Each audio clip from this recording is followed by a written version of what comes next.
लीजिए सुनते हैं कहानी बड़े भाई साहब। लेखक मुंशी प्रेमचंद जी। मेरे भाई साहब मुझसे 5 साल बड़े थे, लेकिन 3 दर्जे आगे। उन्होंने भी उसी उम्र में पढ़ना शुरू किया था जब मैंने शुरू किया था, लेकिन तालीम जैसे महत्व के मामले में वह जल्दबाजी से काम लेना पसंद ना करते थे।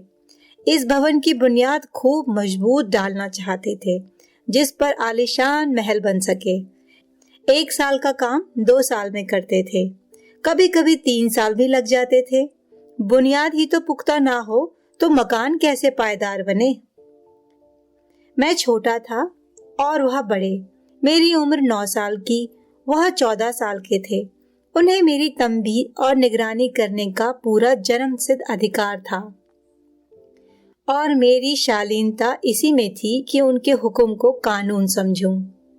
वह स्वभाव से बड़े ध्यानशील थे, हरदम किताब में खोए रहते थे और शायद दिमाग को आराम देने के लिए कभी कॉपी पर, कभी किताब की हाशियों पर चिड़ियों, कुत्तों, बिल्लियों की तस्वीर बनाया करते थे। कभी कभी एक ही नाम या शब्द या वाक्य 10-20 बार लिख डालते थे। कभी एक शेर को बार बार सुंदर अक्षर से नकल करते थे। कभी ऐसी शब्द की रचना करते थे जिसमें ना कोई अर्थ होता था ना कोई सामंजस्य। मसलन एक बार उनकी कॉपी पर मैंने यह इबारत देखी, स्पेशल आमीना, भाइयों बहनों, दरअसल भाई भाई, राधे श्याम, स्त्रियों राधे श्याम, 1 घंटे तक। इसके बाद एक आदमी का चेहरा बना हुआ था। मैंने चेष्टा की कि इस पहेली का कोई अर्थ निकालूं, लेकिन असफल रहा और उनसे पूछने का साहस ना हुआ। वह 9वीं जमात में थे, मैं 5वीं में। उनकी रचनाओं को समझना मेरे लिए छोटा मुंह बड़ी बात थी। मेरा जी पढ़ने में बिल्कुल ना लगता था। 1 घंटा भी किताब लेकर बैठना पहाड़ था। मौका पाते ही हॉस्टल से निकलकर मैदान में जाता था और कभी कभी कंकड़ियां उछालता, कभी कागज की तितलियां उड़ाता और कभी कोई साथी मिल गया तो पूछना ही क्या। कभी 4 दीवारी पर चढ़कर नीचे कूद रहे हैं, कभी फाटक पर वार उसके आगे पीछे चलाते हुए मोटर कार का आनंद उठा रहे हैं। लेकिन कमरे में आते ही भाई साहब का रौद्र रूप देखकर प्राण सूख जाते थे। उनका पहला सवाल होता था, कहाँ थे? हमेशा यही सवाल इसी ध्वनि से पूछा जाता था और इसका जवाब मेरे पास केवल मौन था। ना जाने मुंह से यह बात क्यों नहीं निकलती थी। जरा बाहर खेल रहा था।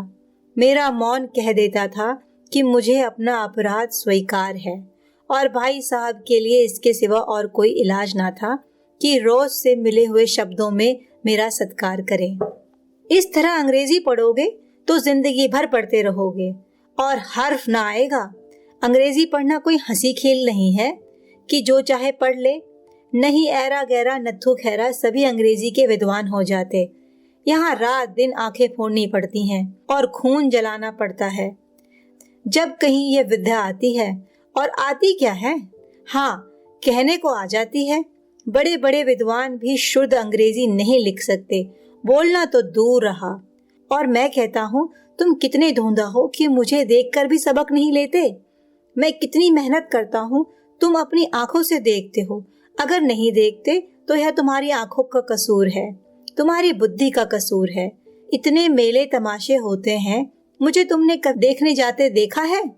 रोज ही क्रिकेट और हॉकी का मैच होता है। मैं पास नहीं भटकता, हमेशा पढ़ता रहता हूँ। उस पर भी एक दर्जे में 2-2, 3-3 साल तक पढ़ा रहता हूँ। फिर तुम कैसे आशा करते हो यूं खेल कूद में वक्त गवाकर पास हो जाओगे? मुझे तो 2 ही 3 साल लगते हैं। तुम उम्र भर इसी दर्जे में पड़े सड़ते रहोगे। अगर तुम्हें इस तरह उम्र गंवानी है तो बेहतर है, घर चले जाओ और मजे से गुल्ली डंडा खेलो। दादा की गाड़ी कमाई के रुपए क्यों बर्बाद करते हो? मैं यह लताड़ सुनकर आंसू बहाने लगता। जवाब ही क्या था?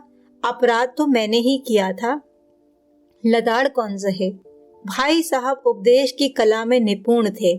ऐसी ऐसी लगती बातें कहते थे, ऐसे ऐसे स्कित बांट चलाते थे कि मेरे जिगर के टुकड़े टुकड़े हो जाते थे और हिम्मत छूट जाती थी। इस तरह जान तोड़कर मेहनत करने की शक्ति मैं अपने में ना पाता था। और उस निराशा में जरा देर के लिए मैं सोचने लगता था, ना घर चला जाऊं, जो काम मेरे बूते के बाहर है उसमें हाथ डालकर क्यों अपनी जिंदगी खराब करूं। मुझे अपना मूर्ख रहना मंजूर था, लेकिन उतनी मेहनत से मुझे तो चक्कर आता था। लेकिन घंटे 2 घंटे के बाद निराशा के बादल फट जाते थे और मैं इरादा करता था कि आगे से खूब जी लगाकर पढ़ूंगा। चटपट से एक टाइम टेबल बना डालता था। बिना पहले से नक्शा बनाए, बिना कोई किस्म की तैयारी किए काम कैसे शुरू करूं। टाइम टेबल में खेल कूद की मद बिल्कुल उड़ जाती थी। प्रातःकाल उठना, 6 बजे मुंह हाथ धोकर नाश्ते पर बैठ जाना, 6 से 8 तक अंग्रेजी, 8 से 9 तक हिसाब, 9 से 9:30 तक इतिहास, फिर भोजन और स्कूल। 3:30 बजे स्कूल से वापस आकर आधा घंटा आराम, 4 से 5 तक भूगोल, 5 से 6 तक ग्रामर, आधा घंटा हॉस्टल के सामने टहलना, 6:30 से 7:30 तक अंग्रेजी कॉम्पोजिशन, फिर भोजन करके 8 से 9 तक अनुवाद, 9 से 10 तक हिंदी, 10 से 11 तक विविध विषय, फिर विश्राम। मगर टाइम टेबल बना लेना एक बात है, उस पर अमल करना दूसरी बात। पहले ही दिन से उसकी अवहेलना होनी शुरू हो जाती थी। मैदान की वह सुखद हरियाली, हवा के वह हल्के हल्के झोंके, फुटबॉल की उछल कूद, कबड्डी के वह दाव घात, वॉलीबॉल की वह तेजी और फुर्ती मुझे अज्ञात और अनिर्वय रूप से खींच ले जाती थी। और वहां जाते ही मैं सब कुछ भूल जाता था। वह जानलेवा टाइम टेबल, वह आंख फोड़ पुस्तकें, किसी की याद ही ना रहती थी। और फिर भाई साहब को नसीहत और फजीहत का अवसर मिल ही जाता था। उनकी आंखों से दूर रहने की चेष्टा करता था। कमरे में इस तरह दबे पांव आता था कि उन्हें खबर ना हो। उनकी नजर मेरे ओर उठी और मेरे प्राण निकले। हमेशा सिर पर नंगी तलवार सी लटकती मालूम होती थी। फिर भी जैसे मौत और विपत्ति के बीच में भी आदमी मोह और माया के बंधन में जकड़ा रहता है, मैं फटकार और घुड़कियां खाकर भी खेल कूद का तिरस्कार ना कर सकता था। सालाना इम्तिहान शुरू हुआ। भाई साहब फिर फेल हो गए। मैं पास हो गया और दर्जे में प्रथम आया। मेरे और उनके बीच केवल 2 साल का अंतर रह गया। जी में आया भाई साहब को आड़े हाथों लूं। आपकी वह घोर तपस्या कहाँ गई? मुझे देखिए, मजे से खेलता भी रहता हूँ और दर्जे में अव्वल भी हूँ। लेकिन वह इतने दुखी और उदास थे, मुझे उनसे दिली हमदर्दी हुई और उनके घाव पर नमक छिड़कने का विचार ही लज्जास्पद जान पड़ता था। हाँ, अब मुझे उन पर कुछ अभिमान हुआ और आत्माभिमान भी। बड़े भाई साहब का वह रोब मुझ पर ना रहा। आजादी से खेल कूद में शरीक होने लगा। दिल मजबूत था। अगर उन्होंने फिर मेरी फजीहत की तो मैं साफ कह दूंगा, आपने अपना खून जलाकर कौन सा तीर मार लिया? मैं तो खेलने कूदने के बाद भी दर्जे में अव्वल आ गया। जवाब से ही हेकड़ी जताने का साहस ना होने पर भी मेरे रंग ढंग से साफ जाहिर होता था कि भाई साहब का वह आतंक अब मुझ पर नहीं है। भाई साहब ने इसे भांप लिया था। उनकी साहसत बुद्धि बड़ी तीव्र थी। एक दिन जब मैं भोर का सारा समय गुल्ली डंडा की भेंट करके ठीक भोजन के समय लौटा, तो भाई साहब ने मानो तलवार खींच ली और मुझ पर टूट पड़े। देखता हूँ इस साल पास हो गए और दर्जे में अव्वल आ गए तो मुझे दिमाग हो गया है। मगर भाईजान, घमंड तो बड़े बड़े का नहीं रहा। तुम्हारी हस्ती ही क्या है? इतिहास में रावण का हाल तो पढ़ा ही होगा। उसके चरित्र से तुमने कौन सा उपदेश लिया है, या यूं ही पढ़ गए? महज इम्तिहान पास कर लेना कोई चीज नहीं, असल चीज है बुद्धि का विकास। जो कुछ पढ़ो उसका अभिप्राय समझो। रावण भूमंडल का स्वामी था। ऐसे राजों को चक्रवर्ती कहते हैं। आजकल अंग्रेजों के राज्य का विस्तार बहुत बड़ा है, पर इन्हें चक्रवर्ती नहीं कह सकते। संसार में अनेकों राष्ट्र अंग्रेजों का आधिपत्य स्वीकार नहीं करते, बिल्कुल स्वाधीन है। रावण चक्रवर्ती राजा था। संसार के सभी महीप उसे कर देते थे। कर यानी टैक्स। बड़े बड़े देवता उसकी गुलामी करते थे। आग और पानी के देवता भी उसके दास थे, मगर उसका आतंक क्या हुआ। घमंड से उसका नाम और निशान मिट गया। कोई उसे एक चिल्लू भर पानी देने वाला भी ना बचा। आदमी जो कुकर्म चाहे करे, पर अभिमान ना करे। इतराए नहीं, अभिमान किया और दीन दुनिया से गया। शैतान का हाल भी तो पड़ा ही होगा। उसे यह अभिमान हुआ था कि ईश्वर का उससे बढ़कर सच्चा भक्त कोई नहीं है। अंत में हुआ क्या कि वह स्वर्ग से नरक में ढकेल दिया गया। शाह रोम ने भी एक बार अहंकार किया था, भीख मांग मांग कर मर गया। तुमने तो अभी केवल एक दर्जा पास किया है और अभी से तुम्हारा सिर फिर गया है। तब तो तुम आगे बढ़ चुके। यह समझ लो कि तुम अपनी मेहनत से नहीं पास हुए, अंधे के हाथ में बटेर लग गई। मगर बटेर केवल एक बार ही हाथ लग सकती है, बार बार नहीं। कभी कभी गुल्ली डंडे में भी अंधा चोट निशाना पड़ जाता है, उससे कोई सफल खिलाड़ी नहीं हो जाता। सफल खिलाड़ी वह है जिसका कोई निशाना खाली ना जाए। मेरे फेल होने पर ना जाओ। मेरे दर्जे में आओगे तो दांतों पसीना आ जाएगा। जब अलजेब्रा और ज्योमेट्री के लोहे के चने चबाने पड़ेंगे और इंग्लिस्तान का इतिहास पढ़ना पड़ेगा। बादशाहों के नाम याद रखने आसान नहीं। 8 हेनरी हो गुजरे हैं। कौन सा काम किस हेनरी से किस समय हुआ, क्या वह याद कर लेना आसान समझते हो? हेनरी 7वें की जगह हेनरी 8वां लिखा और सब नंबर गायब। सफा चट, सिफर भी ना मिलेगा, सिफर भी। हो किस ख्याल में? दर्जनों तो जेम्स हुए हैं, दर्जनों विलियम, कौड़ियों चार्ल्स। दिमाग चक्कर खाने लगता है, आंधी रोग हो जाता है। इन अभागों के नाम भी ना जुड़ते थे। एक ही के नाम के पीछे दोयम, तेयम, चारम, पंचम लगाते रहते हैं। मुझसे पूछते तो 10 लाख नाम बता देता। और ज्योमेट्री तो खुदा की पनाह। आ ब ज की जगह आ ज ब लिख दिया और सारे नंबर कट गए। कोई इन निर्दयी मुमतहीनों से नहीं पूछता कि आखिर आ ब ज और आ ज ब में क्या फर्क है। व्यर्थ की बात के लिए क्यों छात्रों का खून करते हो? दाल भात रोटी खाई या भात दाल रोटी खाई, इसमें क्या रखा है? मगर इन परीक्षकों को क्या परवाह।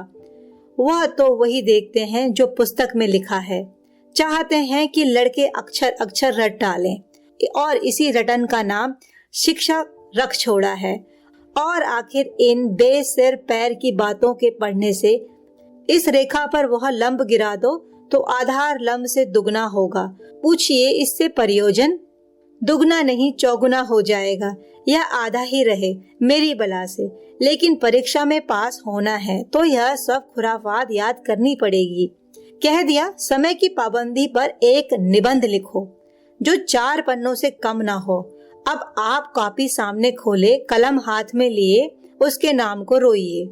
कौन नहीं जानता कि समय की पाबंदी बहुत अच्छी बात है।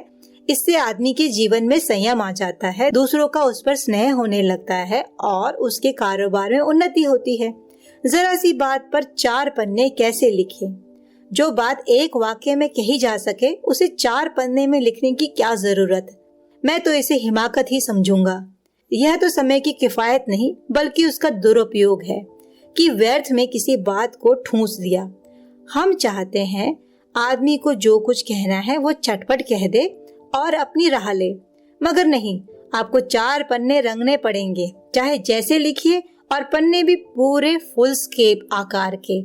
यह छात्रों पर अत्याचार नहीं तो क्या है? अनर्थ तो यह है कि कहा जाता है संक्षेप में लिखो। समय की पाबंदी पर संक्षेप में एक निबंध लिखो जो 2-4 पन्नों से कम ना हो। ठीक, संक्षेप में 4 पन्ने हुए, नहीं तो शायद 100-200 पन्ने लिखवाते। तेज भी दौड़िए और धीरे धीरे भी। है उल्टी बात या नहीं? बालक भी इतनी सी बात समझ सकते हैं, लेकिन इन अध्यापकों को इतनी तमीज भी नहीं। उस पर दावा है कि हम अध्यापक हैं। मेरे दर्जे में आओगे लाला तो ये सारे पापड़ बेलने पड़ेंगे और तब आटे दाल का भाव मालूम होगा। इस दर्जे में अव्वल आ गए हो तो जमीन पर पांव नहीं रखते, इसलिए मेरा कहना मानिए। लाख फेल हो गया हूँ लेकिन तुमसे बड़ा हूँ। संसार का मुझे तुमसे ज्यादा अनुभव है। जो कुछ कहता हूँ उसे ग्रह बांधिए, नहीं पछताओगे। स्कूल का समय निकट था। नहीं ईश्वर जाने यह उपदेश माला कब समाप्त होती। भोजन आज मुझे निस्वाद लग रहा था। जब पास होने पे यह तिरस्कार हो रहा है तो फेल हो जाने पर तो शायद प्राण ही लिए जाएं। भाई साहब ने अपने दर्जे की पढ़ाई का जो भयंकर चित्र खींचा था उसने मुझे भयभीत कर दिया था। कैसे स्कूल छोड़कर घर नहीं भागा यह ताज्जुब है, लेकिन इतने तिरस्कार पर भी पुस्तकों में मेरी अरुचि ज्यों की त्यों बनी रही। खेल कूद का कोई अवसर हाथ से ना जाने देता था। पढ़ता भी था मगर बहुत कम, बस इतना कि रोज का टास्क पूरा हो जाए और दर्जे में जलील ना होना पड़े। अपने ऊपर जो विश्वास पैदा हुआ था वह फिर लुप्त हो गया था और फिर चोरों का सा जीवन कटने लगा।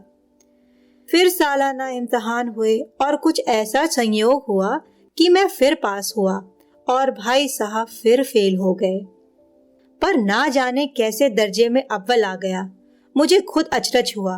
भाई साहब ने प्राणन तक परिश्रम किया था। कोर्स का एक एक शब्द चाट गए थे। 10 बजे रात तक इधर, 4 बजे भोर से उधर, 6 से 9:30 तक स्कूल जाने के पहले। मुद्रा कांतिहीन हो गई थी मगर बेचारे फेल हो गए। मुझे उन पर दया आती थी। नतीजा सुनाया गया तो वह रो पड़े और मैं भी रोने लगा। अपने पास होने वाली खुशी आधी हो गई। मैं भी फेल हो गया होता तो भाई साहब को इतना दुख ना होता, लेकिन विधि की बात कौन टाले। मेरे और मेरे भाई साहब के बीच अब केवल एक ही दर्जे का अंतर रह गया। मेरे मन में एक कुटिल भावना उदय हुई, कहीं भाई साहब 1 साल और फेल हो गए तो मैं उनके बराबर हो जाऊं। फिर वह किस आधार पर मेरी फजीहत कर सकेंगे। लेकिन मैंने इस कमीन विचार को दिल से बलपूर्वक निकाल डाला। आखिर वह मुझे मेरे हित के विचार से ही तो डांटते हैं। मुझे उस वक्त अप्रिय लगता है अवश्य, मगर यह शायद उनके उपदेशों का ही तो असर है कि मैं दनादन पास होता जाता हूँ और इतने अच्छे नंबरों से। अब के भाई साहब कुछ नरम पड़ गए थे। कई बार मुझे डांटने का अवसर पाकर भी उन्होंने धीरज से काम लिया। शायद वो खुद समझने लगे थे कि मुझे डांटने का अधिकार उन्हें नहीं रहा, या रहा तो बहुत कम। मेरी स्वच्छंदता भी बढ़ी। मैं उनकी संहीणता का अनुचित लाभ उठाने लगा। मुझे कुछ ऐसी धारणा हुई कि मैं तो पास ही हो जाऊंगा, पढ़ूं या ना पढ़ूं। मेरी तकदीर बलवान है। इसलिए भाई साहब के डर से जो थोड़ा बहुत पढ़ लिया करता था वह भी बंद हुआ। मुझे कनकौए उड़ाने का नया शौक पैदा हो गया और अब सारा समय पतंगबाजी की भेंट होता था। फिर भी भाई साहब का अदब करता था और उनकी नजर बचाकर कनकौए उड़ाता था। मांझा देना, कन्ने बांधना, पतंग टूर्नामेंट की तैयारी आदि समस्या अब गुप्त रूप से ही हल की जाती थी। भाई साहब को यह संदेह ना करने देना चाहता था कि उनका सम्मान और लिहाज मेरी नजर से कम हो गया है। एक दिन संध्या समय हॉस्टल से दूर मैं एक कनकौआ लूटने के लिए बातहाशा दौड़ता जा रहा था। आंखें आसमान की ओर थीं और मन उस आकाशगामी पथिक की ओर जो मंद गति से झूमता पतंग की ओर चला जा रहा था। मानो कोई आत्मा स्वर्ग से निकलकर विरख मन से नए संस्कार ग्रहण करने जा रहा हो। बालकों की एक पूरी सेना लगे और झड़दार बांस लिए उनका स्वागत करने को दौड़ी आ रही थी। किसी को अपने आगे पीछे की खबर ना थी। सभी मानो उस पतंग के साथ ही आकाश में उड़ रहे थे जहां सब कुछ समतल है। ना मोटर कारें हैं, ना ट्रॉम, ना गाड़ियां। सहसा भाई साहब से मेरी मुठभेड़ हो गई, जो शायद बाजार से लौट रहे थे। उन्होंने वही मेरा हाथ पकड़ लिया और उग्र भाव से बोले, इन बाजारी लौंडों के साथ ढेले के कनकौए के लिए दौड़ते तुम्हें शर्म नहीं आती? तुम्हें इसका भी कोई लिहाज नहीं कि अब नीची जमात में नहीं रहे बल्कि 8वीं जमात में आ गए हो और मुझसे केवल 1 दर्जा नीचे हो। आखिर आदमी को कुछ तो अपनी पोजीशन का ख्याल रखना चाहिए। एक जमाना था कि लोग 8वां दर्जा पास करके नायब तहसीलदार हो जाते थे। मैं कितने ही मिडलचियों को जानता हूँ जो आज अव्वल दर्जे के डिप्टी मजिस्ट्रेट या सुपरिटेंडेंट हैं। कितने ही 8वीं जमात वाले हमारे लीडर और समाचार पत्रों के संपादक हैं। बड़े बड़े विद्वान उनकी मातहती में काम करते हैं। और तुम उसी 8वीं दर्जे में आकर बाजारी लौंडों के साथ कनकौए के लिए दौड़ रहे हो। मुझे तुम्हारी इस कम अकली पर अब दुख होता है। तुम ज़हीन हो, इसमें शक नहीं, लेकिन वह जहन किस काम का जो हमारे आत्मगौरव की हत्या कर डाले। तुम अपने दिल में समझते होगे मैं भाई साहब से महज एक ही दर्जा तो ऊपर हूँ और अब उन्हें मुझको कुछ कहने का हक नहीं, लेकिन यह तुम्हारी गलती है। मैं तुमसे 5 साल बड़ा हूँ और चाहे तुम मेरी ही जमात में आ जाओ और परीक्षकों का यही हाल है तो निस्संदेह अगले साल तुम मेरे समक्ष हो जाओगे और शायद 1 साल बाद तुम मुझसे आगे निकल जाओ, लेकिन मुझ में और तुम में 5 साल का अंतर है। उसे तुम तो क्या खुदा भी नहीं मिटा सकता। मैं तुमसे 5 साल बड़ा हूँ और हमेशा रहूंगा। मुझे दुनिया का और जिंदगी का जो तजर्बा है तुम उसकी बराबरी नहीं कर सकते, चाहे तुम MA, DPhil और DLit ही क्यों ना हो जाओ। समझ किताबों से नहीं आती। हमारी अम्मा ने कोई दर्जा पास नहीं किया और दादा भी शायद 5वीं जमात के आगे नहीं पढ़े, लेकिन हम दोनों चाहे सारी दुनिया की विद्या पढ़ लें, अम्मा और दादा को हमेशा समझाने और सुधारने का अधिकार रहेगा। केवल इसलिए नहीं कि वे हमारे जन्मदाता हैं, बल्कि इसलिए उन्हें दुनिया का हमसे ज्यादा तजर्बा है और रहेगा। अमेरिका में किस जरह की राज्य व्यवस्था है और 8वें हेनरी ने कितनी विवाह किए और आकाश में कितने नक्षत्र हैं, यह बातें चाहे उन्हें मालूम हो या ना हो, लेकिन हजारों ऐसी बातें जिनका ज्ञान उन्हें हमसे और तुमसे ज्यादा है। देव ना करे आज मैं बीमार हो जाऊं तो तुम्हारे हाथ पांव फूल जाएंगे। दादा को तार देने के सिवा तुम्हें कुछ ना सूझेगा, लेकिन तुम्हारी जगह पर दादा हो तो किसी को तार ना देंगे, ना घबराएंगे, ना बदहवास हो। पहले खुद मरज पहचान कर इलाज करेंगे, उसमें सफल ना हुए तो किसी डॉक्टर को बुलाएंगे। बीमारी तो खैर बड़ी चीज है, हम तुम तो इतना भी नहीं जानते कि महीने भर कैसे चले। जो कुछ दादा भेजते हैं उसे हम 20-22 तक खर्च कर डालते हैं और पैसों को मोहताज हो जाते हैं। नाश्ता बंद हो जाता है, धोबी और नाई से मुंह चुराने लगते हैं। लेकिन जितना आज हम और तुम खर्च कर रहे हैं उसके आधे में दादा ने अपनी उम्र का बड़ा भाग इज्जत और नेकनामी के साथ निभाया है और एक कुटुंब का पालन किया है जिसमें सब मिलाकर 9 आदमी थे। अपने हेडमास्टर साहब को ही देखो, MA है कि नहीं, और यहाँ के MA नहीं, ऑक्सफोर्ड के 1000 रुपए पाते हैं, लेकिन उनके घर का इंतजाम कौन करता है? उनकी बुढ़िया माँ। हेडमास्टर साहब की डिग्री यहाँ बेकार हो गई है। पहले खुद घर का इंतजाम करते थे, खर्च पूरा ना पड़ता था, कर्जदार रहते थे। जब से उनकी माताजी ने प्रबंध अपने हाथों में ले लिया है, जैसे घर में लक्ष्मी आ गई है, तो भाईजान यह जरूर दिल से निकाल डालो कि तुम मेरे समीप आ गए हो और अब स्वतंत्र हो।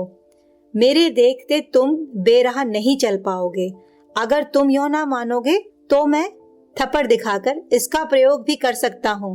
मैं जानता हूँ तुम्हें मेरी बातें जहर लग रही हैं। मैं उनकी इस नई युक्ति से नतमस्तक हो गया। मुझे आज सचमुच अपनी लघुता का अनुभव हुआ और भाई साहब के प्रति मेरे तम में श्रद्धा उत्पन्न हुई। मैंने सजल आंखों से कहा, हरगिज नहीं, आप जो कुछ फरमा रहे हैं वह बिल्कुल सच है और आपको कहने का अधिकार है।